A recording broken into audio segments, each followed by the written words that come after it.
প্রিয় দর্শক, আজকে যাকে আমরা আমন্ত্রণ জানিয়েছি আমাদের এই অনুষ্ঠানে, যিনি এক আলোর ফেরিওয়ালা, আব্দুল্লাহ আবু সাঈদ আমাদের আজকের অতিথি। কেমন আছেন স্যার? আছি আর কি।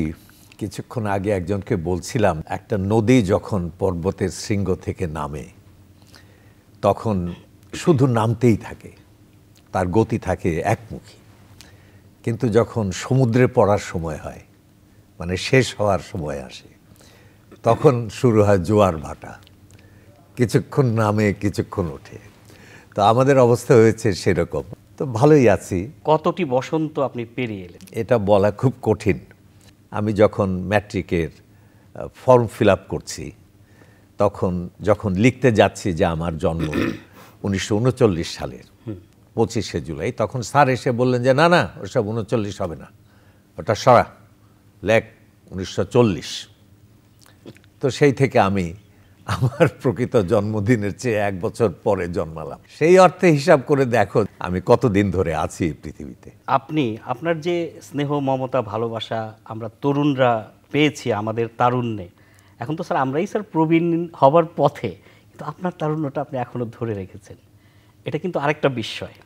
এটার দুটো বিষয় থাকতে পারে। একটা হচ্ছে যে আমি প্রতি মুহূর্তে নিজেকে প্রশ্ন করি যে আমি কি পিছিয়ে গেলাম, আমি কি বুড়ো হয়ে যাচ্ছি, আমি কি একই বিশ্বাসকে আবার দ্বিতীয়বার বিশ্বাস করছি, নাকি নতুন কোনো বিশ্বাস আমার দরকার, আমার আগের বিশ্বাসটা সঠিক ছিল তো। তাকে আমি প্রশ্ন করি, জিজ্ঞাসা করি, আমি চিরে চিরে দেখি, এবং যদি কখনো দেখি যে কোনো আবর্জনা জমেছে, সেখানে ধুলো জমেছে, সেই ধুলোকে সরিয়ে দেওয়ার চেষ্টা করি। এবং আমি প্রতিদিন প্রতিটা সকালের মতো নিজের জীবনকে একটা করে সকালের মধ্যে অনুভব করতে চাই, যেটা নির্মল, যেটা নিষ্কলঙ্ক। তো সুতরাং আমি কখনোই নিজের মধ্যে পলি জমতে দিই না। উদারতায় পরিপূর্ণ একজন মানুষ আপনি। এই উদারতাটাকে কিভাবে অর্জন করতে হয়? একজন তরুণ যদি উদারতাকে অর্জন করতে চায় তাহলে তাকে কি করতে হবে? আমি নিজে ব্যক্তিগতভাবে একজন গুণগ্রাহী মানুষ। কোনো মানুষের মধ্যে এতটুক গুণ দেখলে আমি আকুল হয়ে যাই। আমি একটা সমৃদ্ধতর বাংলাদেশকে দেখতে পাই তার মধ্যে, কেমন একটা সমৃদ্ধতর পৃথিবীকে দেখতে পাই। মনে হয় আসছে একটা বড় যুগ আসছে, আমরা একটা আরও সুন্দর সম্পন্ন পৃথিবীতে আমরা বাস করতে যাচ্ছি এই সব মানুষের মধ্যে দিয়ে। আমি সবসময় মানুষকে প্রশংসা করি, আমি কাউকে ঈর্ষা করি না, আমার নিজের উচ্চাকাঙ্ক্ষা নাই। আমি সমস্ত সময় কাজ করি আনন্দে, কারণ উচ্চাকাঙ্ক্ষা করে কি করব? যতই যাই হই আমি যেদিন মরব সেদিন তো আমি শেষ হয়ে যাব। তো সুতরাং এরপরে কি হবে না হবে এটা নিয়ে, এখন রবীন্দ্রনাথ আজকে নেই, তাই না? আজকে রবীন্দ্রনাথকে নিয়ে কত কিছু হয়ে গেছে, না থেকেও তিনি কিন্তু সার্বক্ষণিক আছেন। সার্বক্ষণিক আছেন, কিন্তু সেটা রবীন্দ্রনাথের কাছে কি? উনি তো কালীঘাটের শ্মশানে ছাই হয়ে গেছেন। তো সুতরাং আমার কি হবে, কত বড় হব, উচ্চাকাঙ্ক্ষা দিয়ে আমি কি করব, বড় হয়ে লাভ কি, এগুলো আমি কিছু বুঝি না। আমি মনে করি যে এই যে বেঁচে আছে এই মুহূর্তটাকে তো আমি যদি আনন্দে কাটাই তাহলে এটা উদযাপন হলো, আর যদি সে আনন্দটা আমি ওই মুহূর্তটাকে দিতে না পারি তাহলে ওই মুহূর্তের অপচয় হয়ে গেল, আমার বেঁচে থাকার কোনো অর্থ হলো না। আমি কেন জন্মালাম তার কোনো মিনিং আমি খুঁজে পাচ্ছি না। তো সুতরাং আমি আমার বিমর্ষতার হাত থেকে বাঁচার জন্য, আমার নিষ্ক্রিয়তার হাত থেকে বাঁচার জন্য, জীবনের মধ্যে মৃত্যুর হাত থেকে বাঁচার জন্য আমি কাজ করি, এবং সে কাজ আমি আনন্দে, ফুর্তিতে, সবার সঙ্গে একসঙ্গে হয়ে খুশিতে এই কাজ করার চেষ্টা করি। তো সুতরাং আরেকজনকে বড় করতে গেলে আমার যে কষ্ট হবে, এই কষ্টটা আমি পাই না। কেমন এইটা একটা। আর আমি বোধহয় মায়া করি, আমি ভালোবাসি মানুষকে, সব কিছুকেই ভালোবাসি, কারণ এই পৃথিবীতে একবার ভালোবাসার সুযোগ নিয়ে আমি এসেছি। এই ভালোবাসাটাও যদি পথে বসিয়ে যাই, আর তো কোনো দিন এই ভালোবাসার জন্য পৃথিবীতে আমি আসতে পারবো না। এই পৃথিবী থেকে আমি এত গালাগালি করছি, হয়তো সবাই গালাগালি করছে, জীবনকে গালাগালি করছে, কিন্তু এই গাল দেওয়ার মতো জীবনটাকেও তো আমরা একদিন পাবো না, তাই না? তো সুতরাং এই যে অবিশ্বাস্য জীবন, এই যে অসাধারণ জীবন, এই জীবনে অন্যকে ভালোবেসে, নিজেকে ভালোবেসে আমি এইটাকেই অমরত্ব মনে করি। অমরত্ব আমার মৃত্যুর পরে নেই, অমরত্ব আমার জীবনের মধ্যে। টেলিভিশনের সঙ্গে আপনার সম্পৃক্ততা কি করে হলো, বা আপনি কেন ভাবলেন যে আপনার টেলিভিশনের পর্দায় যাওয়া উচিত?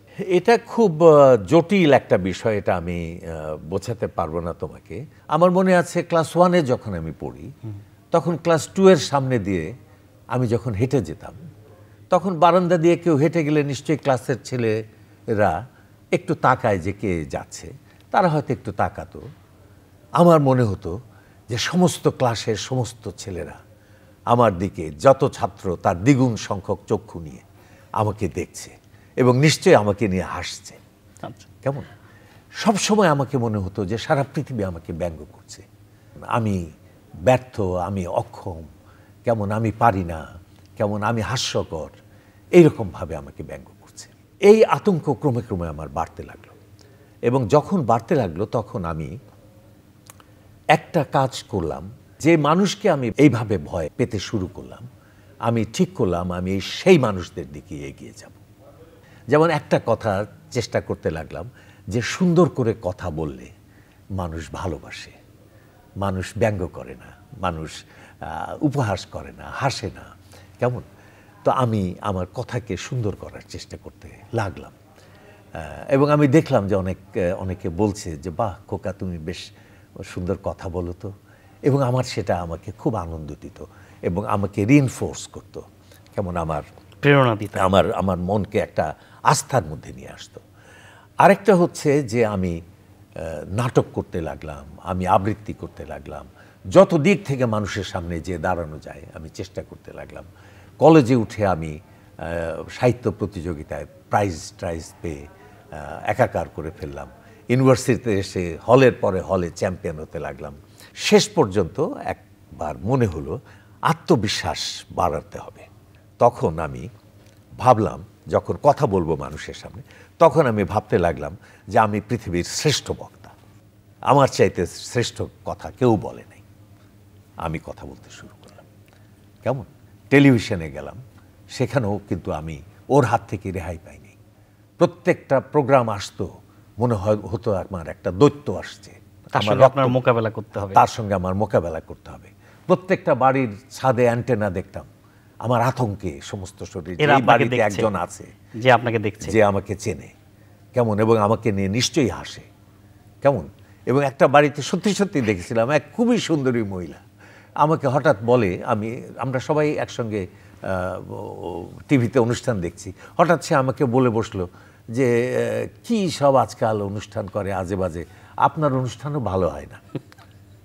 একজন সুন্দরী যদি বলে যে আপনার অনুষ্ঠান ভালো হয় না, তারপরে কি আর অনুষ্ঠান করা যায়?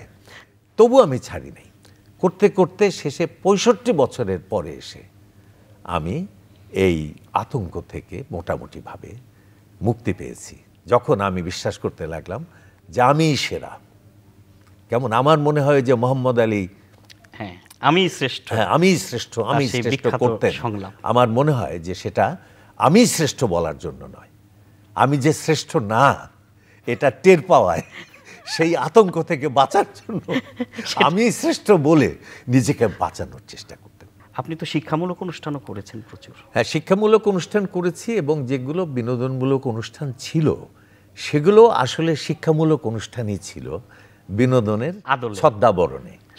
হ্যাঁ, কারণ এটা একটা খুবই মুশকিল হয়ে গেল আমার জন্য, যে আমি টেলিভিশনে গেলাম এবং যে প্রোগ্রাম আস্তে আস্তে পপুলার হতে লাগলো, এবং একটা জনপ্রিয় অনুষ্ঠানের উপস্থাপক, একটা সাদা পাজামা সাদা পাঞ্জাবি পরে, আমি এটা দিয়েই কিন্তু শেষ পর্যন্ত থেকেছি। কেমন এখন একটু রং টং পরি, কেমন আসল রং তো চলে যাচ্ছে, এইসব রং টং দিয়ে কোনো রকমের সেটাকে একটু ঢাকার চেষ্টা করি, কিন্তু আমি সাদা পাজামা সাদা পাঞ্জাবি পরেই আমি টেলিভিশনের অনুষ্ঠানগুলো করেছি, এবং মানুষের ভালোবাসা বা যা কিছু ওই দিয়েই পাওয়া গেছে। তো এখন আমি যখন অনুষ্ঠান খুব পপুলার হতে লাগলো, তখন একদিন আমাকে বলল যে এরকম পপুলার অনুষ্ঠান, জমকালো অনুষ্ঠান হয়ে যাচ্ছে, সব কিছু হচ্ছে, তোমার পোশাকটা এরকম, একটু কিছু কারুকাজ একটু করলে কেমন হয়। তা আমি বললাম যে কি করা যেতে পারে, বলে যে একটু হালকা কারুকাজ পাঞ্জাবিতে, এখানে একটু হালকা কারুকাজ, এরকম একটা পাঞ্জাবি পরো, একটু ঈষৎ রঙিন। তো আমি কিনতে গিয়ে দেখলাম যে ঈষৎ রঙিন পাওয়া যাচ্ছে না, একদম নীল পাওয়া যাচ্ছে একটা, এবং তার মধ্যে একটু হালকা কারুকাজ আছে। তো আমি ওটা পরলাম, পরে অনুষ্ঠানটা করলাম এবং বোধহয় ভালোই হলো অনুষ্ঠান। পরের দিন গেছি আমার কলেজে সিঁড়ি দিয়ে উঠেছি, হঠাৎ দেখি একটা খুব নিরীহ গোছের একটা ছেলে আমাকে বলছে যে স্যার আপনার সঙ্গে একটু কথা আছে। তা আমি বললাম যে এসো, বলে একটু নিরিবিলি জায়গায় গিয়ে দাঁড়ালাম। তো সে বলল যে স্যার আপনি কালকে দেখলাম অনুষ্ঠানে আপনি বেশ একটা কারুকাজ করা পাঞ্জাবি আপনি পরেছিলেন। তাই আমি বললাম যে হ্যাঁ দেখো কি করব, এটা তো টেলিভিশন, ওখানের তো একটা দাবি আছে, কেমন। তো আমি সেই জন্য ওখানে একটু পড়েছি। তো তখন সে আমাকে বলল যে স্যার যদি অতই দাবি থাকে তাহলে ওইখানেই থেকে যাবেন, আমাদের ক্লাসে আপনি আসবেন না, বাহ, কারণ আপনার প্রতি আমাদের একটা ভালোবাসা আছে, সেটাকে এইভাবে অপমান করার অধিকার আপনার নেই। কি করব আমি বুঝতে পারি না। সে তো সত্যকার অভিমান থেকে বলেছে, সে আমাকে ভালোবাসে বলেই বলেছে, তাই না? আমাকে সে নিশ্চয়ই তার মনের মধ্যে একটা উচ্চ আসনে আপনাকে উচ্চ জায়গা, ভালোবাসার জায়গা দিয়েই তো সে বলেছে, আমি কি করব। এবং সত্যি সত্যি আমি পরের দিন চিন্তা করে আমি ফিরে গেলাম এবং খালেদা ফাহমি ছিলেন তখন প্রোগ্রাম ডিরেক্টর, তাকে বললাম যে আপা আমি শিক্ষক, আমার পক্ষে টেলিভিশনের এই অনুষ্ঠান করা সম্ভব। তো এর মধ্যে 5-6 সপ্তাহ পরে আমি একদিন সন্ধ্যার সময় গেছি নিউ মার্কেটে। তো সেখানে বইয়ের দোকানে বই কিনছি, হঠাৎ এক বৃদ্ধের সঙ্গে দেখা। আমাকে দেখে উনি একেবারে মানে খুশিতে একেবারে কলকল করে উঠলেন, একেবারে মানে এত খুশি, এত তার আনন্দ।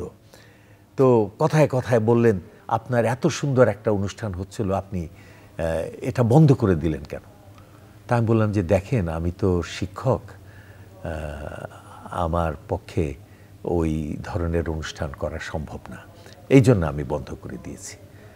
উনি তখন বললেন যে আপনি তো শিক্ষক বলে বন্ধ করলেন, কিন্তু দেখেন আমি এতগুলো সপ্তাহ ওই অনুষ্ঠান বন্ধ হয়ে গেছে, এখনও আমি বুধবার সন্ধ্যা 7:30টার সময় আমি টেলিভিশনের সামনে বসে থাকি, আমার মনে হয় যে আপনি আসবেন।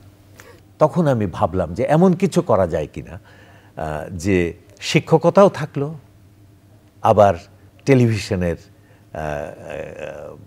কি বলবো একটু জমকালো ব্যাপারও থাকলো, দুটোই থাকলো, এবং কোনোটাকে অপমান করলো না, এরকমভাবে অনুষ্ঠান করা যায় কিনা। আমি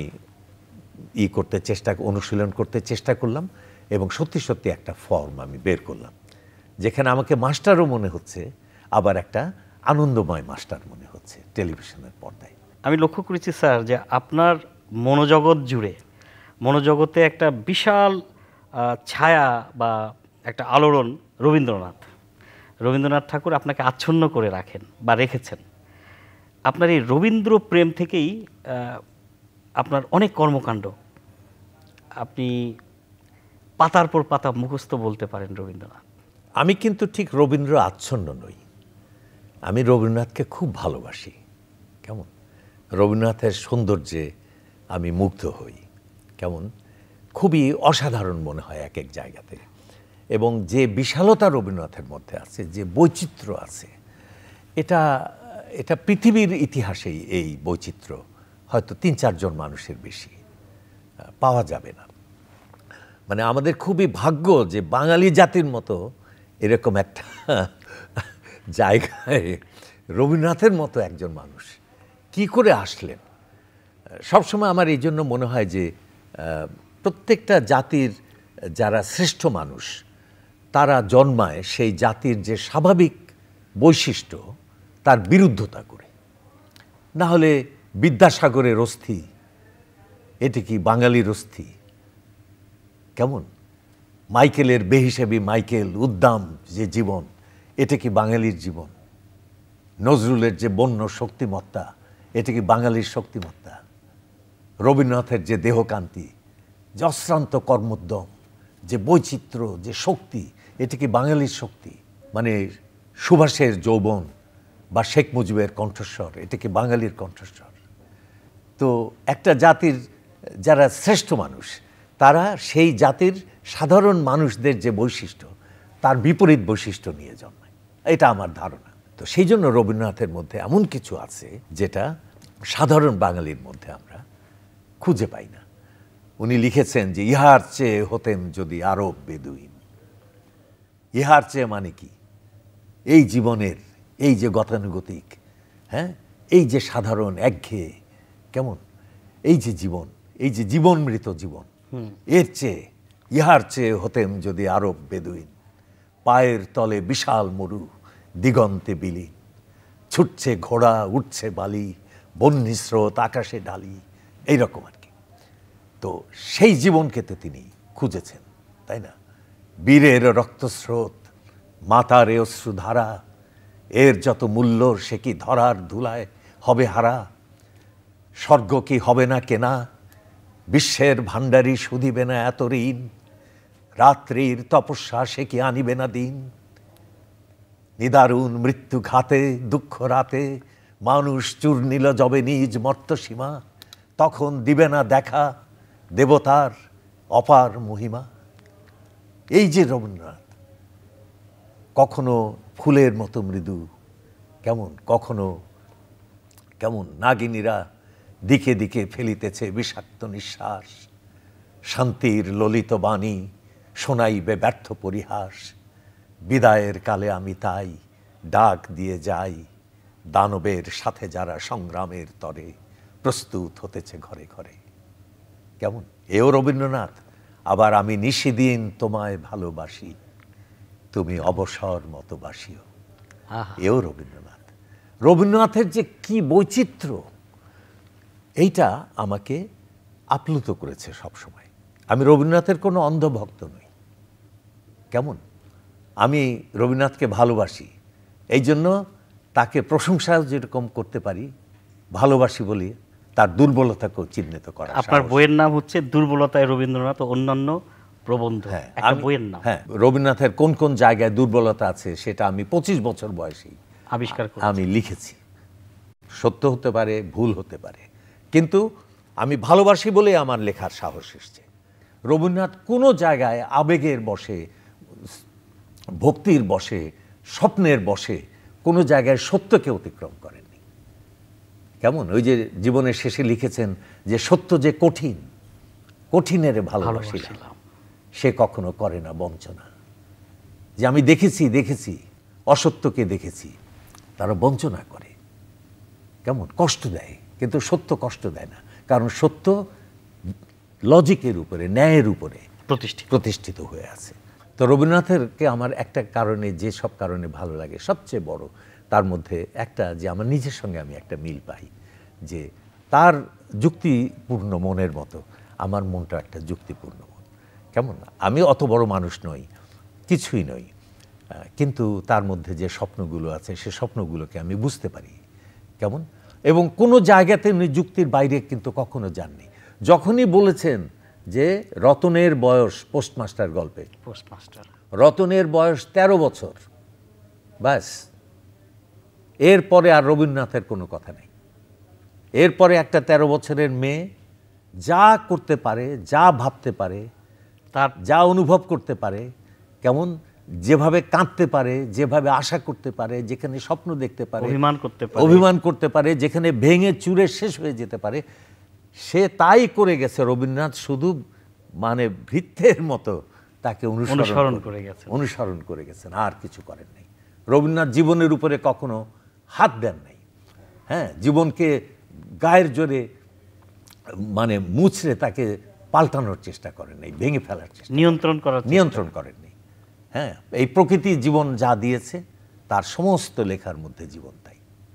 কেমন তো এইসব জিনিস রবীন্দ্রনাথের আমাকে করেছে। আর তাছাড়া রবীন্দ্রনাথের একটা কথা মনে রাখতে হবে যে রবীন্দ্রনাথের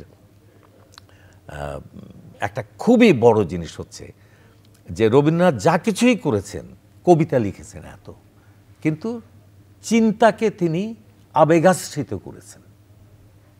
রবীন্দ্রনাথের পুরো কবিতা কিন্তু, সমস্ত কবিতাই কিন্তু একটা না একটা চিন্তা নিয়ে লেখা, কিন্তু কি করেছেন, চিন্তাকে তিনি আবেগে ভরে দিয়েছেন। কেমন? এই জন্য বাঙালিরা তার কবিতা পড়ুক, তার গল্প পড়ুক, প্রত্যেকটা গল্পের পরে একটা সত্যে তিনি পৌঁছেছেন। কাবুলিওয়ালা গল্পে কি আমরা পাই?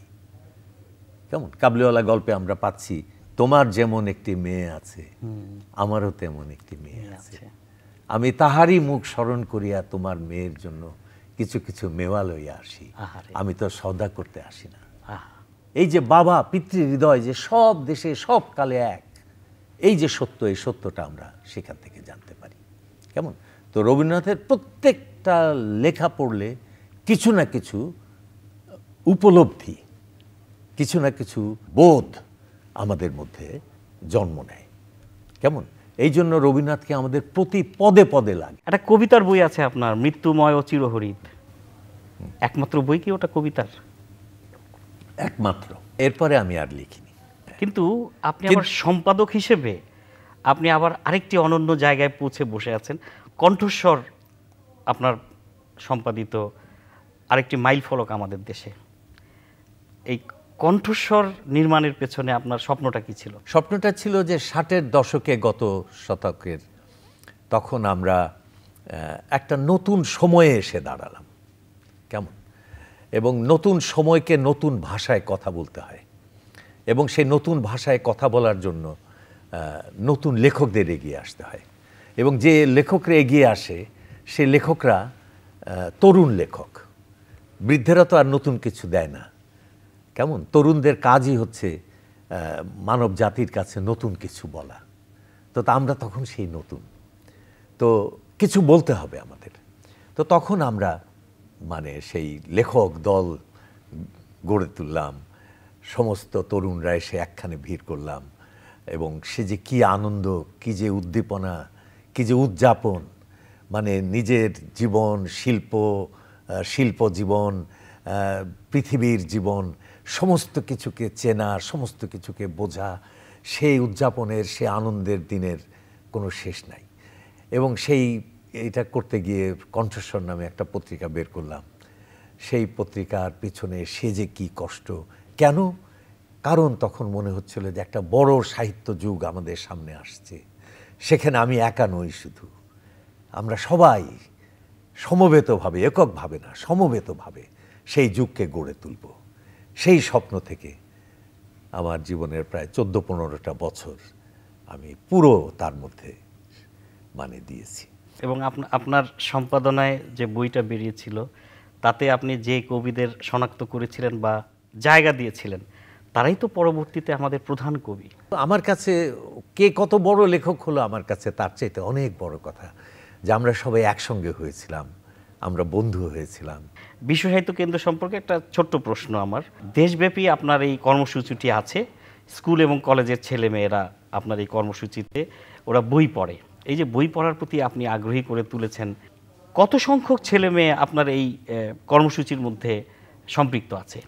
আমরা তো আরম্ভ করেছিলাম 15 জনকে নিয়ে, তারপরে বাড়তে বাড়তে বাড়তে বাড়তে বাড়তে বাড়তে এই 3 মাস আগেও এটা ছিল 15 লক্ষ, আজকে এটা 19 লক্ষ।